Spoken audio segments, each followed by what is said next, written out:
کیسه د کیسې نوم دی یو مین ځوان په یوې پیغلې باندې مین شو او خپله کورنۍ یې راضي کړه چې واده ورسره وکړي. مګر ځوان د خپل زړه د اطمینان لپاره د پیغلې له ګاونډیانو او کلیوالو نه پوښتنه وکړه چې دا څنګه نجلۍ ده، ځکه دې فقط لیدلې وه خو خوی او بوی ورته معلوم نه و. ګاونډیانو یې ورته د پیغلې عیبونه بیان کړه. ځوان ته یې ویلې دا نجلۍ چې ته ورسره واده کوې بدرنګه ده، بېادبه ده، کمعقله هم ده. نجلۍ یې ډېره سپکه ور معرفي کړه. ځوان چې د کلیوالو خبرې واورېدې نو له خپلې پرېکړې تېر شو او د نجلۍ سره یې د واده کولو شوق مات شو او په لاره کې د یو سپین ږیري سړي سره مخ شو. هغه سپین ږیري سړي ترې پوښتنه وکړه ولې دونه غمجن او خفه یې؟ ځوان ورته ټوله کیسه وکړه. بیا ورته سپین ږیري وویلې مه خفه کېږه، راشه زما لورګانې هم شته، یوه به تا ته درکړم،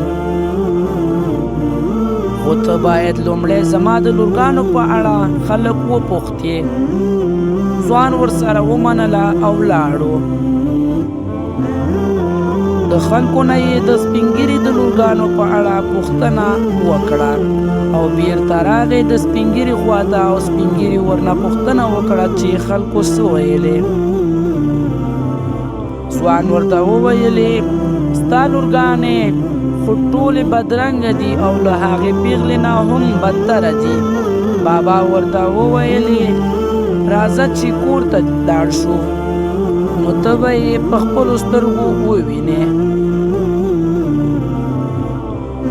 کله چې ځوان له سپین ږیري بابا سره کور ته لاړو نو په کور کې فقط یوه زړه بوډۍ وه چې د سپین ږیري میرمن وه او تر اوسه پورې یې بچیان هم نه و زېږولي. سپین ږیري ورته وویلې وګوره زه لورګانې نه لرم، په دې کور کې فقط یوه زړه بوډۍ میرمن لرم او له دې سره دلته ژوند تېروم.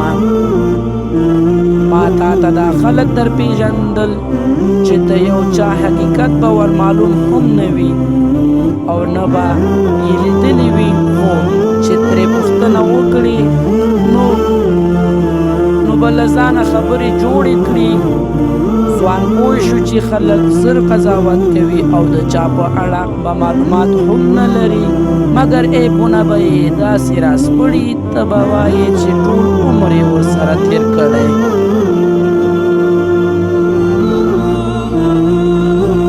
د ځوان رنګ لږ تازه شو او لاړه. د خپلې محبوبې سره یې د واده پرېکړه وکړه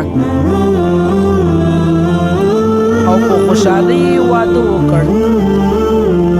عبرت: ګرانو وروڼو خویندو، کوم شی چې مو په خپلو سترګو نه وي لیدلی د هر چا خبرو ته غوږ مه نیسئ، ځکه نن سبا د بعضو انسانانو په خولو کې زهر وي او په خوله کې یې ژوي نه چړې وي او د هر انسان په زړه باندې ګزار کوي او زخمي کوي. او بعضې انسانان خو دا عادت لري چې په بل پسې تهمتونه، غیبتونه، بدې خبرې کول خوند ورکوي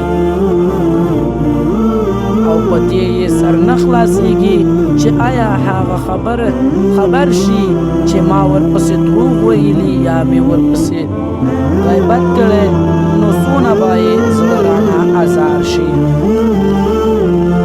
یا الله ته موږ ته وس مه راکوه چې بل چا پسې غیبت وکړو او بل چا ته دونه وس مه ورکوه چې زموږ غیبت وکړي.